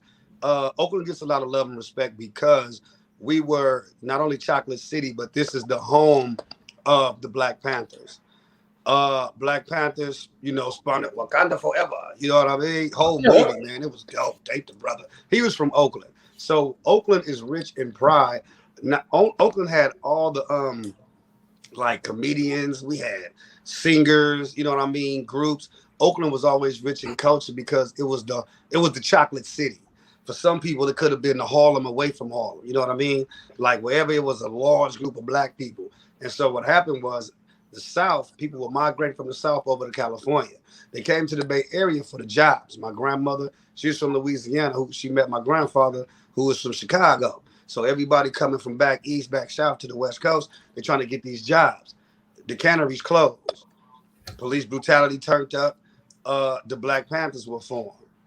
And once that happened, you got the whole country looking at these brothers that not only, they're not trying to get physical. You know what I'm saying? It's 90% mental, 10% physical. They had a 10-point program. These brothers were militant. These brothers had structure. And these brothers were for the community, were actually for the people. And so that got to go around. So now you got a Chicago Black BP chapter. You got the LA BP chapter ran by Geronimo Pratt. You know what I mean? So Oakland was the forefront and the spearhead for that. That's why the government didn't like that. Anytime, even from prison, if you an inmate or what could I call a convict, and you're in prison and you hella smart, you know the law, they lock you up or they take away your materials because they don't want you having no knowledge. So getting back to Oakland, we were the mecca for that. Everybody out there militant, like my grandmama, grandpa, like I've ate at some of the meals they was giving, and so the sports teams, they've been there since the 70s. The A's came from Philly. You got the Raiders, who was in Oakland, went to LA and came back. Now they over in Vegas. Will they do some better winning? Don't know, because it's become about money now. It's not about the love, the heart for the people anymore. Oakland was a working town. They had canneries. They had the port. You know what I mean? So it was a blue collar. It was a blue collar town at best. Then you had San Francisco. So what happened after? Then they threw the crack in there. In the early 90s, the FBI released a paper inside the newspaper, and it said they apologized for letting crack into the borders, basically, into the naval borders, and flooding Oakland with the crack. Now they did it in Oakland, they did it in LA, which happened to have the two strongest Panther parties. Then they also, infiltrated the party and had them funking with each other. Huey ended up funking with Geronimo. It gets really deep. And so now we look at these teams. You look at the Oakland Raiders. We just lost the A's today. Today we lost the A's. They gone. They out of there. They might turn out to be the Las Vegas A's. Who knows? I'm going to Vegas. Shit. It's officially they left, right? Officially they moved. Well, they just didn't meet on the terms of the money, and so for the Coliseum, they didn't agree with the terms, Joe. Everybody you meet from Oakland, we love our city. We don't have the gang we don't have the Bloods and Crips, but we got some other shit out there that'll fuck you up. Don't get it twisted. But Oakland has been about brotherhood. It's been about your brother, your sister. So that bloodline is still there. It's just this other stuff that's around it that you can't see it only through brothers like myself, because you only keep it alive if you really instill it. And when I met Angela Davis, when I met her, my boy Jamel Robinson, he put together Barbecue and While Black, and it's the spirit of Oakland. And so he put together Barbecue and While Black. Man, it was over 10, maybe 15,000 people came there. Man, that boy did his thing. And he's just a brother like me and you, Joe. Just had an idea, because that's when the Barbecue Becky, then was my homeboy. That was Mr. Fab and them out there. That was Mr. Fab and his brother. And they came and pushed up on them. And now one of the brothers, he started trying to run for office, and she just sparked the national thing of Karens. You know what I mean? Right. White women get beside themselves and start doing other shit. But Oakland will always have pride. It means a lot to me to rep my city. Just because for comedy, we had, Mark Curry, we got the Lou Nails, the who else? The Daniel Dugars, the Kirk McHenrys, that came before us. And so even Rodney Perry, what's his name? God damn it, the biggest one they got out there, man. Richard Pryor. Richard Pryor was in LA, had a situation. Richard Pryor came up to Oakland and got that game and got on the mic and came up to be the #1 comedian. Look at Tupac.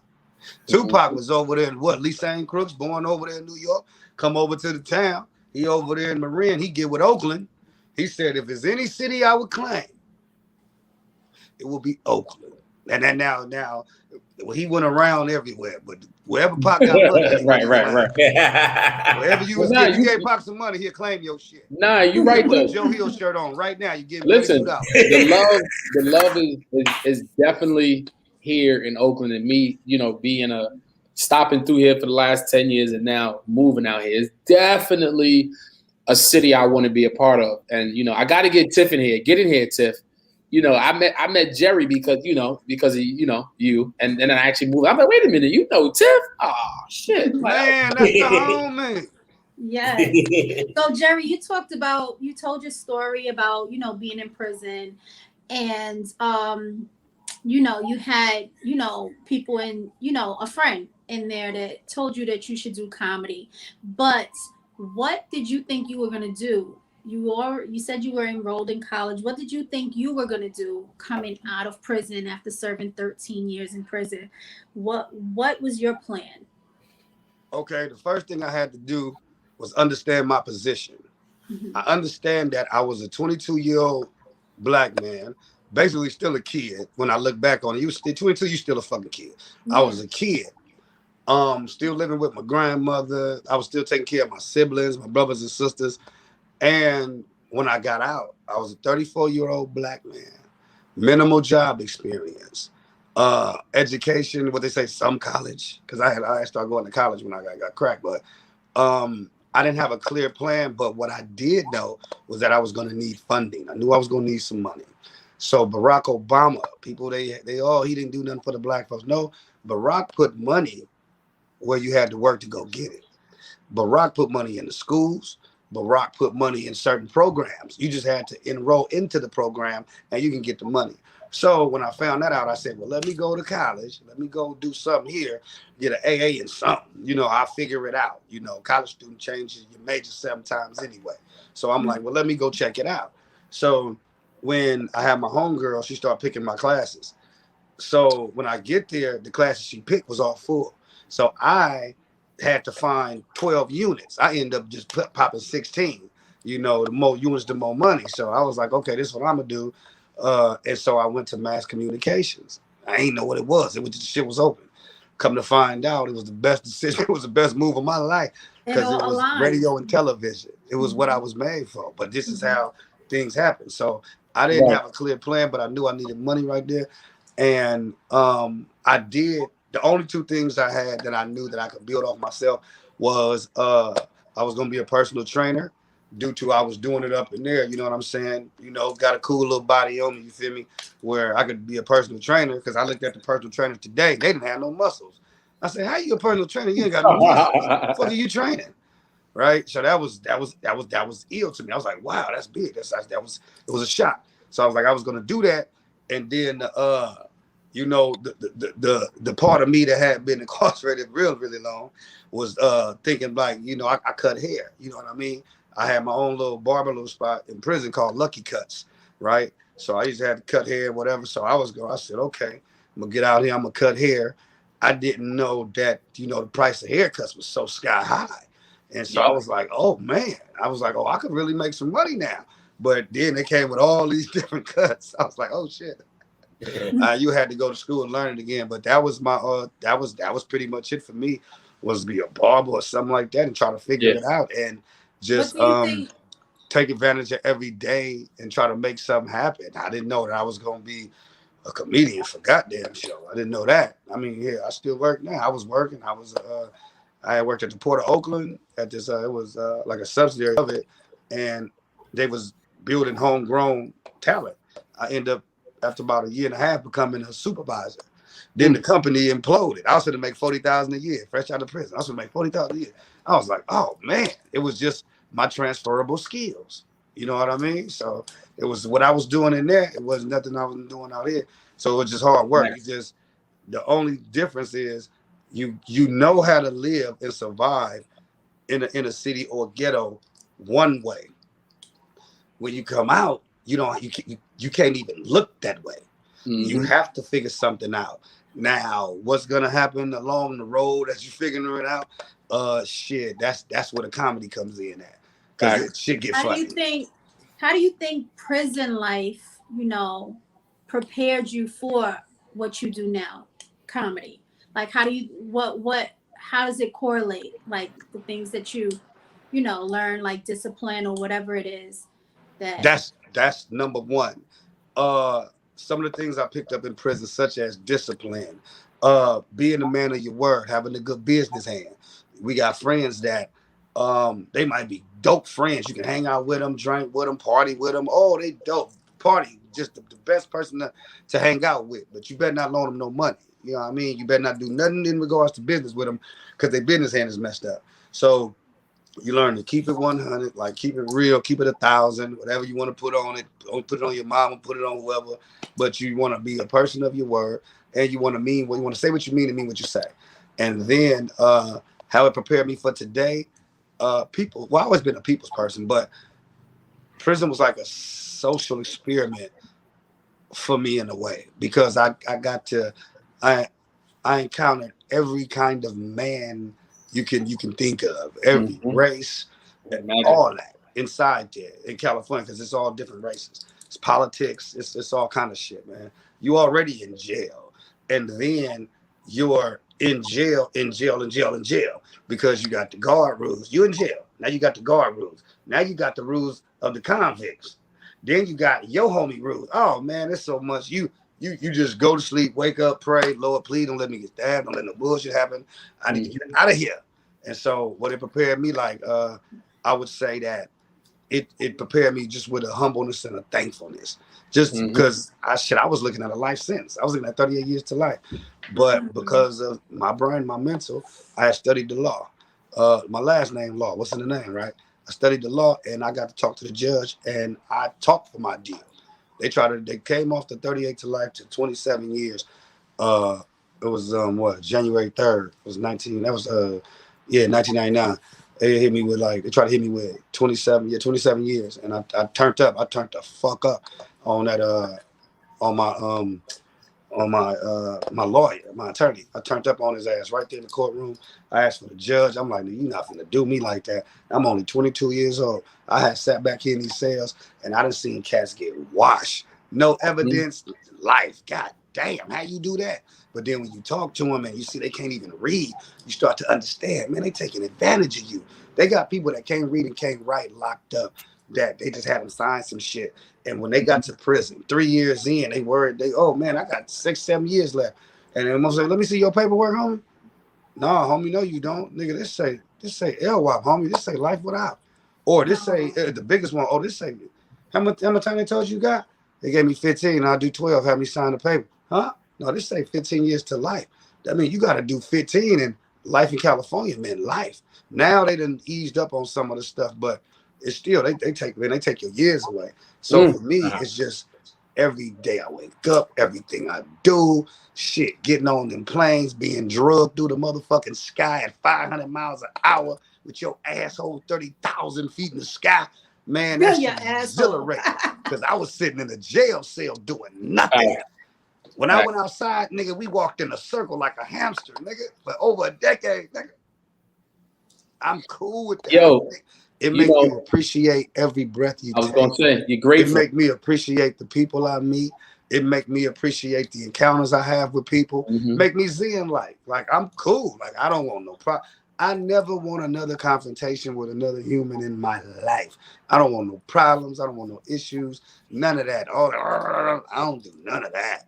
So I just want to laugh, tell jokes, and shit. Enjoy my people while I got breath in my body. And speaking of jokes, what's next for Jerry Law? What you got coming up? What you working on? What's the rest of 2021 looking like? What can the people look forward to from you? 2021 is looking amazing for me. I have a show this Saturday right here called Grown and Sexy. I got headliner Memphis Will. He's going to be the headliner. I got Donald Lacey, Mima, and I got myself. You know what I'm saying? I got special guest Diamond. She's going to open up with a song. And I got a special host because that night I'm going to be there, but I have to leave because I have a 10-year wedding anniversary that I booked that night too. So, So I'm going to have my team running the show, but I'm going to do my time, of course. And then I'm going to hand it off, and I'm going to have my team running the show while I go do that show. Then I'm going to come on back because that's the type of player I am. Jake to the motherfucking law. Where's the show at? Where's the show at on Saturday? Huh? What's the address? Is it like a secret location, or can people get tickets? No, this particular location, this is at the 40 Plus Club. This is 601 East 14th Street. 601 East 14th Street, San Leandro, California. Come on, pull up. Doors open at 6. Show start at 7 o'clock. It's $30 for general admission, 40 for VIP. If you say that you've seen the podcast, I'll let you in for $15. You get the Joe Hill special. $15 I'll let you in for. You get the Joe Hill special. You feel me? And so that's what I do, But like I said, man, I just be thankful. Thankful for everything. Like you be all over the place, and then you learn how to settle. Like them planes, man. We're gonna have a little turbulence, then it's gonna be settled when we get to 40,000 feet. And you in there like an Airbus. well, the good thing is Jerry will be coming to New York September 25th. Joe Hill and friends, he gonna be in there making his. I mean, I'm sure he's been to New York before. Have you been to New York before, Jerry? No, I've been to New York in books, man. In books, I read a lot of books, and that's why I was like, that's why I kept asking you. I didn't want to seem weird. That's why I kept asking you, where am I flying into? LaGuardia? Cause nigga, I probably know LaGuardia like the back of my hand just from reading the books. Dean Koontz, he always had it up in there, man. And other books like James Patterson. Listen, the show is booked already. The flyer's coming out and real soon, September 25th. Jerry Law. From New York. Joe Hill and New friends. York. We're gonna have a good time. But now tell the people before you got it, where can they find you at? I know we put it up there, but tell them yourself, before we let you find me in St. Louis smoking on dust, No, you can find me at Jerry Law 2 Raw. That's JERRYLAW 2 RAW, Jerry Law 2 Raw. Or if you one of the people that like to shoot emails, it's jerrylaw2raw@gmail.com. Follow me, man. Fuck with your boy, man. You know what I mean? Hey, if you like to support people who do right and do good for other people, and you know what I'm saying, then I'm your guy. Go ahead, pat me on the back. Let's go. I can't wait to get to New York. I hope it ain't no shit like that, man. Listen, we're gonna show you a good time. JP already knows. Hopefully Tiff will be in town for that one. You know what I'm saying? So we can have it full circle.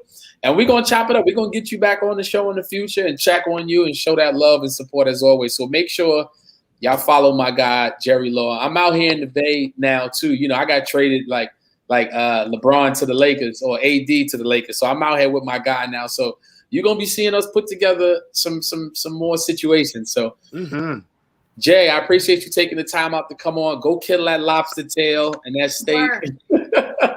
Oh, that's already gone. All right, man. Shout out to JP Campbell. Nice to meet you, brother. You already know, man. Thank you, Joe Hill, as always. Tip, appreciate you. Hey, tell Jay I said what's up. Okay, I will. All right, boy. Be good. Later. That's our guy, Jerry Law 2 Raw. That's my guy, man. Good dude. We like I said, I've came out here. He did a weekend with me at Alameda. We got to do Modesto already. We did Missouri. So I'm building. He's doing his thing, and I'm glad to be out here with him. So that was dope, man. I told you, Jerry Raw. Jerry 2 Raw. We need the pro tip before we get out of here. You know what I'm saying? Jay, I know, you're always good. I know he's switching off right now. We're gonna get ready for the pro tip before we get out of here. This was a dope episode, though. You know what I'm saying? We got to catch up, on a lot of shiznick. You know what I'm saying? Jay, you good? You there? You good? You good? I could see him. He's getting situated. Is he there now? There we go. Yo, y'all hear me? Yeah. And you good? Sorry about that, y'all. No. We, Jerry, we're gonna get Jerry back on. Nah, I was finishing listening to him, and I was like, yo, he's so dope. And when we have him back on next time, you know what I meant? I meant to ask him about, who he want to do his signature show with. Oh, like 5, yeah. Oh yeah. We gotta get Jerry 5. But I think you'll definitely get to probably ask him in person because he's coming to New York September 25th. So. Oh, so then we going when he pull up, we gonna chop it up for sure. That's a fact. But we need the pro tip before we get out of here. We you ready for it? How you feeling about the pro tip? Right? Man, yo, Joe, there's so much to say, so much to talk about. The one thing I really like, I had a few things I wanted to say, but I'm gonna really keep it very, very, very simple. I know a lot of people may be like, what's this or what's that? But let me tell you something. Trust your heart. Mm-hmm. Trust your heart. There's points and times in life where it's like, you know what? We know this ain't hitting for what it's supposed to be. That may not be it. But at the end of the day, when we hear that voice, whether it's, I don't care what you believe, whether it's whether you want to say your ancestors, whether it's God, whether it's your higher power, whatever it is, like, trust it. Because those things never steer you wrong. Yep. You may be upset, you may be sad, you may be hurt sometimes, but it never steers you wrong. Trust your heart. Trust what it is when up here and right here correlated. Mm-hmm. Trust it, believe it, have faith in it. And as my shirt says, it's okay to be cut from a different cloth. Mm. Because you know what? I know I am, and I know they don't make this type of material anymore. Be okay with being that. I like that. That was one of the best pro tips. Not only coming off a break, but that was Yeah, I'm I gonna like listen to that one back when we drop the audio tomorrow. This was a dope episode. It was. Coming back from a layoff, and us. So much has happened. We talked about a lot of stuff, and there's so much to talk about next week and the weeks after that to catch up on that we'll always. And we got to keep dope guests like Jerry coming through. They tell their story, and there's so many people that can relate to adversity, being down, coming back. You can never listen. My brand is called The Come Up. Comedy Come Up, The Come Up 365. I don't care how old or where you at in your life. You're gonna always be trying to come up.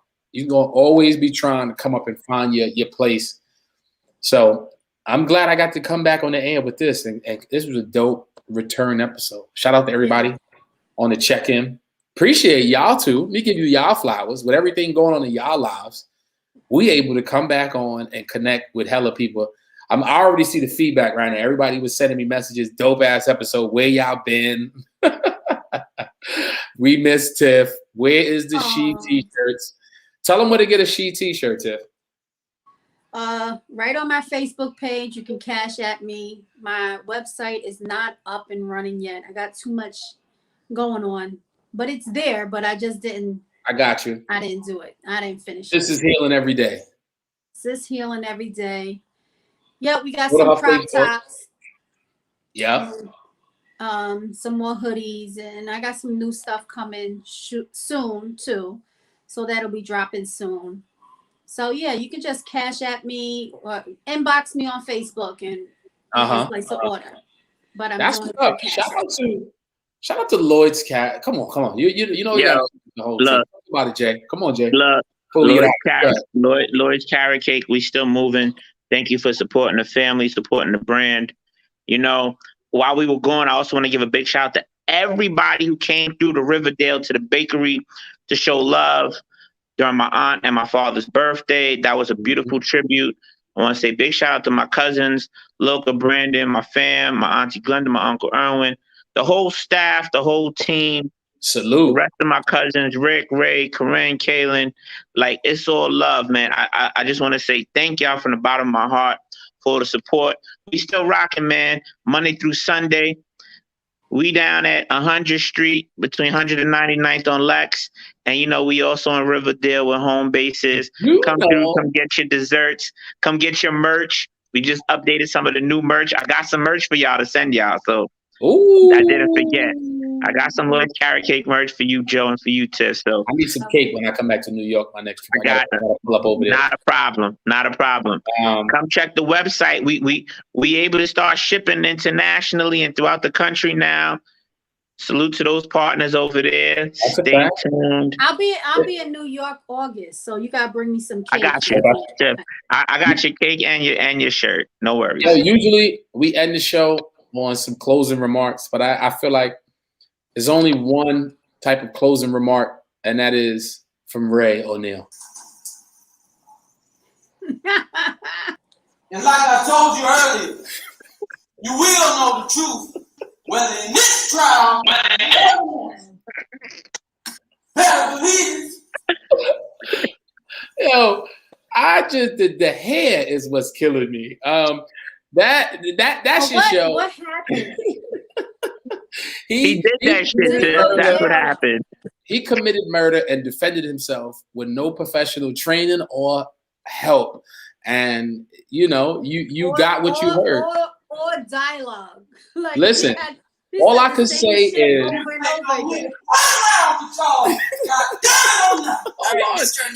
Hold on. Listen. If you think I'm here to play around with y'all, God damn it, I'm not. All right, Mr. O'Neal. God damn it, I'm not. Swearing. Yeah, the judge goes, all right, Mr. O'Neal, you cannot swear in the courtroom. Listen, I love y'all. Appreciate y'all on the way back. Have some fun. Enjoy the night. We will be back next Wednesday. I will be in New York for this next episode, recording live. So, yeah. Follow us on Instagram, the Afterthought Podcast. Listen to the other episodes. Ooh. We will see y'all. I'll see y'all later. Y'all be safe. We out here. All right. Long as you come through, I'ma make it come over.